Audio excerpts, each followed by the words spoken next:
Oi, eu sou a Bárbara e agora nós vamos aprender como os vegetais obtêm os elementos necessários para se desenvolver, tá? Isso faz parte do conteúdo aqui do capítulo 5. Pois bem, a gente já estuda há um tempo e a gente sabe, né, que os vegetais eles fazem fotossíntese, que é uma reação química, que tem por finalidade o quê? Fazer com que eles produzam a própria matéria orgânica para se nutrir.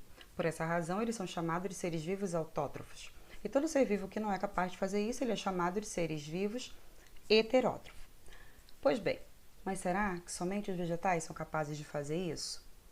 Aí, para responder a nossa pergunta, a gente tem aqui esse animalzinho, que é a lesma do mar, a Elysia clorótica. Ela é capaz de incorporar ao citoplasma dela o cloroplasto das algas que ela se alimenta. Depois que ela faz isso, ela passa a fazer fotossíntese. Então, esse animal, ele passa a ser capaz de fazer fotossíntese e, graças a isso, ele passa a poder não mais se alimentar de algas, tá? Isso pode levar até mais de 9 meses sem que ele precise comer outra alga para se nutrir, porque ele passa a fazer a própria nutrição. Contudo, essa característica é uma característica adquirida, não é uma característica hereditária. E o que isso quer dizer? Isso quer dizer que esse animal, ele não passa aos descendentes dele essa característica fotossintetizante. Os filhotes dele vão continuar não fazendo fotossíntese. Eles apenas serão capazes de incorporar o cloroplasto das algas que se alimentam e a partir daí fazer fotossíntese. Deu para entender? E aqui eu tenho que saber o que eu tenho que aprender sobre tudo isso, né? Sobre a fotossíntese. Bem, eu tenho que saber o que é a fotossíntese, eu tenho que caracterizar essa reação química, eu tenho que descrever as fases da fotossíntese, que eu já vou adiantando, são 2, e eu tenho que identificar o papel da fotossíntese no equilíbrio ecológico.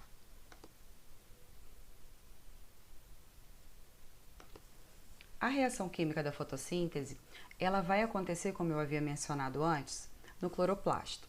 O cloroplasto, ele é uma organela citoplasmática presente em eucariotos, que são aqueles organismos que têm a membrana lá envolvendo o núcleo, que é a carioteca.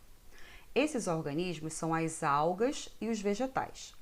Mas os procariontes, né, como as cianobactérias, eles também fazem fotossíntese. Mas a fotossíntese não vai acontecer numa organela especial. Ela vai acontecer ali no citoplasma desses seres vivos. Contudo, o objetivo dessa aula é nós entendermos a fotossíntese acontecendo no cloroplasto, tá certo? Então, para que a fotossíntese aconteça, ela vai ser necessário a utilização de alguns pigmentos, que são a clorofila e os carotenoides. A clorofila, existem 2 tipos de clorofila, a clorofila A e a clorofila B, tá? E quem são os carotenoides? Carotenoides são os outros pigmentos que existem na planta, já que a clorofila, já sei o que é. Clorofila é aquele pigmento verde que dá cor aos vegetais, tá certo? Ainda outra coisa importante que eu tenho que saber sobre a fotossíntese é que ela é uma reação química anabólica. E quando eu falo anabólica, eu estou querendo dizer que eu preciso absorver energia para conseguir que haja reação entre matéria inorgânica para a produção de matéria orgânica. E essa energia ela vai ser absorvida como? Através da energia luminosa do Sol, que são os fótons, tá? Então, na fotossíntese ainda, esses fótons, eles vão quebrar a molécula de água, tá certo? E vão produzir o gás oxigênio aqui. Então, a partir da fotólise da água, eu tenho a produção do gás oxigênio. Então, aqui a gente tem a reação química balanceada da fotossíntese, onde 6 moléculas de gás carbônico vão reagir com 12 moléculas de água, absorvendo energia luminosa para a produção de uma molécula de matéria orgânica, aqui representada pela molécula de glicose, 6 moléculas de gás oxigênio e 6 moléculas de água. Então, a absorção de energia, ela vai se dar a partir da captação da energia luminosa, né? E como é que essa luz vai se propagar? Ela vai se propagar através de ondas eletromagnéticas, tá? E essas ondas são medidas em nanômetros. Nós, seres humanos, nós enxergamos todo o espectro de cor que existe entre 400 e 700 nanômetros. Aí, existem duas moléculas de clorofila, a clorofila A e a clorofila B. A clorofila A, ela vai ser a principal responsável pela fotossíntese, tá certo? A clorofila B, por outro lado, não. Ela, junto com os carotenoides, ela vai aumentar a faixa utilizada na fotossíntese. Ela vai aumentar a absorção de luz, mas elas não atuam na fotossíntese diretamente. Quem atua diretamente é a clorofila A. Pois bem, a clorofila A, ela vai captar ondas eletromagnéticas menores que 400 nanômetros, que são ondas ultravioletas, e ondas maiores que 650 nanômetros, que são ondas infravermelho. Já a clorofila B, como ela tem por finalidade, né, aumentar esse espectro luminoso de captação de luz, ela vai atuar entre 450 nanômetros e 500 nanômetros e 650 nanômetros. E ainda a gente tem as algas pardas e as diatomáceas que elas não têm a clorofila B. Elas têm a clorofila C no lugar. Mas lembra que eu falei que tanto a clorofila B como os carotenoides, eles têm por finalidade apenas aumentar essa captação de luz? Então não tem diferença se é B ou C. Por enquanto não, tá bom? Aí bem aqui nesse gráfico a gente consegue perceber, né? Essa taxa fotossintética relacionada com a absorção de luz. Aí aqui, ó, a gente vê essa linha grossa, que é a clorofila A. Então, a gente vê a atuação dela, ó, entre 400 e 450 nanômetros, ela capta energia luminosa. E nós vemos ela aqui atuando, né, entre 650 e 700 nanômetros. Já a clorofila B, ó, esse pontilhado aqui, nós vemos ela atuando, né, entre 400 e 500 nanômetros, né, e vemos ela atuando aqui, ó, entre 600 e 650 nanômetros. Já os carotenoides, a gente só vê a atuação deles aqui próximo a 500 nanômetros. E o que eu observo aqui? Eu observo que com a luz verde, amarela aqui, nós não temos taxa fotossintética. E não ter taxa fotossintética quer dizer que a planta não faz fotossíntese. Aí só para dar uma exercitadinha, né? Tem um exercício na página 354, que ele pergunta assim: com base no que você estudou sobre a luz e como ela interfere na taxa fotossintética, responda: se iluminarmos uma planta com luz verde, o que podemos esperar de sua atividade fotossintética? E aí? Lembra? Lembra não? Dá uma olhadinha no slide anterior. Vai lá, eu espero.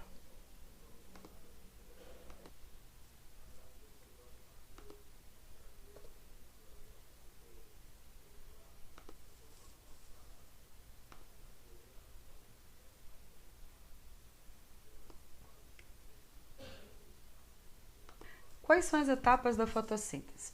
Bem, a fotossíntese ela vai acontecer em duas etapas, tá bom? Ela tem a fase clara, dependente da luz, que vai acontecer lá nos tilacoides. Onde tá, né? Então, aqui, ó, os tilacoides são esses disquinhos aqui, tá certo? Então, a partir, ó, dessa captação, dessa onda eletromagnética, a gente tem a água sendo absorvida, sendo quebrada e a produção, ó, da molécula de gás oxigênio que vai ser liberada para a atmosfera. E nós temos a produção da molécula de ATP e do NADPH. Dessas duas moléculas aqui, elas vão atuar no ciclo de Calvin ou no ciclo da fixação de carbono. Essas duas etapas aqui, tanto a fase clara quanto a fase escura, elas são interdependentes uma da outra. Isso vai acontecer de forma cíclica. Então, aqui na fase escura, que vai acontecer no estroma do cloroplasto, a gente tem a produção, aqui representada por açúcares, mas nós temos a produção da matéria orgânica, tá certo? Aí, bem aqui, de forma resumida, né, para eu recapitular tudo que eu acabei de ver, olha, eu tenho a água, né, aqui entrando nos tilacoides, fazendo parte da fase clara, também chamada de fotoquímica. Ela vai originar quem? Ela vai originar, ó, a molécula de gás oxigênio que vai ser liberada na atmosfera. Ainda voltando a falar aqui da fase clara, o que acontece na fase clara? A quebra da molécula de água, a liberação de gás oxigênio, a liberação de NADPH e a produção de ATP, tá? Isso tudo aqui vai estar dentro do cloroplasto, tanto a fase clara quanto a fase escura. A fase escura, ela não é completamente dependente da luz, tá? Mas ela depende do NADPH e depende do ATP. E nela que vai haver a produção da matéria orgânica, aqui representada pela molécula de glicose, mas pode ser açúcares, proteínas, gorduras e vitaminas pro vegetal. E ela vai liberar ainda o NADP+, e libera ainda o ADP mais o fosfato. Aí, mais uma vez, né? Muita informação, vamos dar uma parada para pensar? Bem, tem uma atividade na página 356 que pode me ajudar um pouquinho. Primeira pergunta fala assim, ó. Durante a fotossíntese, um gás é consumido e o outro é produzido. Que gases são esses? E a segunda pergunta. Para se iniciar a fotossíntese, é necessária a absorção de energia luminosa. Cite o nome do principal pigmento fotossintético e diga o nome da organela celular na qual esse processo ocorre. Mas preste atenção, hein? Eu não estou perguntando o nome da parte na organela, estou perguntando o nome da organela, tá? Vamos lá? Eu aguardo.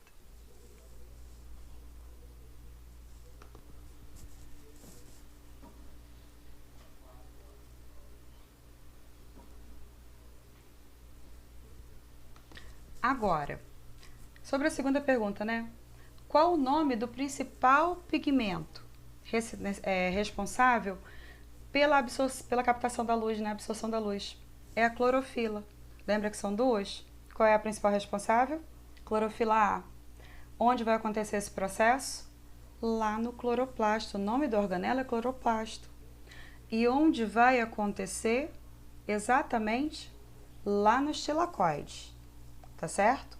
Lá nos tilacoides do cloroplasto, a partir da captação da energia luminosa dos fótons pela clorofila A. Aí aqui nós temos, né, o efeito da intensidade luminosa na fotossíntese. Bem, os produtos da fotossíntese, né, a matéria orgânica aqui representada pela molécula de glicose, tá bem aqui, ó, C6, H12O6 e a molécula de gás oxigênio, eles são usados também na respiração celular. E a respiração celular libera como produto o gás carbônico e a água, que vão ser usados na fotossíntese. Então, o que eu posso dizer, né, sobre essa intensidade luminosa é que ela vai estar diretamente relacionada com a produção de gás oxigênio e consumo de gás carbônico. Aí, para a gente poder entender bem sobre o que eu estou falando, tem um gráfico aqui para nós acompanharmos. Bem, aqui nesse gráfico, olha só, nós vemos a velocidade dos processos, a intensidade luminosa, né, no eixo X, velocidade dos processos aqui no eixo Y, e nós vemos aqui, né, sobre a fotossíntese e a respiração celular. Bem, e para a gente terminar, né, a gente tem aqui um gráfico onde eu mostro para vocês essa relação entre a intensidade luminosa, tá, e a produção de gás oxigênio e consumo de gás carbônico. Bem, aqui no eixo X nós temos a intensidade luminosa, olha, e aqui no eixo Y nós temos a velocidade dos processos, né? No caso da respiração celular, que seria o consumo de gás oxigênio, e a fotossíntese, que seria a produção de gás oxigênio. Quando eu vejo aqui a respiração celular, eu vejo que ela para aqui, ó, em L1, tá certo? Mas que ela aumenta aqui nesse trecho, olha, aqui nesse trecho entre L1 e L2, que é justamente quando a gente tem a fotossíntese, né, sobre a produção de gás oxigênio. O que eu consigo tirar sobre esse gráfico? Eu consigo tirar que essa área A aqui representada, quando o L1, né, no L1, que é menor que L1, a condição de luminosidade é menor que L1, seria a respiração aeróbica, que vai acontecer principalmente durante a noite.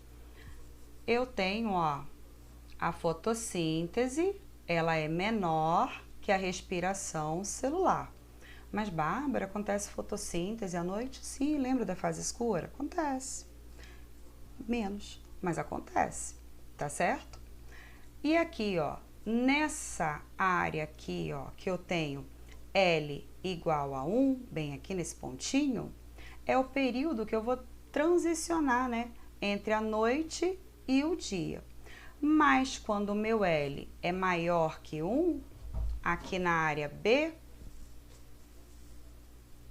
quando eu tenho aqui o meu L maior que B,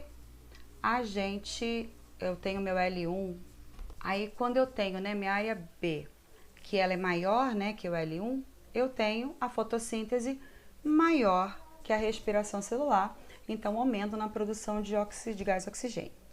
O que isso está me dizendo? Isso me diz que quando a gente tem uma fotossíntese, né, menor que a respiração celular, as plantas elas vão armazenar carboidrato lá nas... Então, aqui nesse gráfico, olha só o que a gente vê. Nós vemos aqui, ó, no eixo X, a intensidade luminosa e no eixo Y, nós vemos a velocidade dos processos, tá certo? Aí, então, o que eu vejo aqui nesses gráficos? Eu vejo aqui nesses gráficos o seguinte, né? Aqui, cara, inacreditável. Bem, então o que eu percebo aqui nesse gráfico, né? A gente vai fazer uma análise aqui entre a relação entre consumo de gás oxigênio e produção de gás oxigênio. Lembrando que o consumo ele vai se dar a partir da reação de respiração celular, tá certo? E a produção vai se dar a partir da reação química de fotossíntese, tá certo? Então, bem aqui, ó, no gráfico, aqui no eixo X, nós temos a intensidade luminosa, no eixo Y, nós temos a velocidade dos processos, tá certo? E nós temos dois pontos marcados aqui, o L1 e o L2. Pois bem, quando a gente vê aqui, né, essa área menor que L1, nós vemos a área A. Bem aqui, isso está acontecendo durante a noite, tá? Se está acontecendo durante a noite, a gente tem um maior consumo de gás oxigênio, então, e não maior produção de gás oxigênio. Isso quer dizer que a planta, ela está, né, consumindo o gás oxigênio e não está produzindo nada. Aí você pode me perguntar assim, tá, se a planta não faz fotossíntese à noite, como é que a planta vai sobreviver sem produzir matéria orgânica? Para responder a isso, né, nós temos que lembrar que quando a taxa de fotossíntese, representada aqui, ó, pela área B, onde o L é maior que 1, onde a fotossíntese é maior que a respiração, nós temos que lembrar que todo o carboidrato produzido, ele vai ser armazenado na forma de amido pela planta. Então, quando ela chega aqui, nesse período aqui, onde há maior consumo de gás oxigênio, que é a respiração celular, nesse momento aqui, ela está utilizando aquele carboidrato que ela armazenou. Tudo bem? Então é isso, pessoal. Muito obrigada. Espero que todo mundo tenha entendido.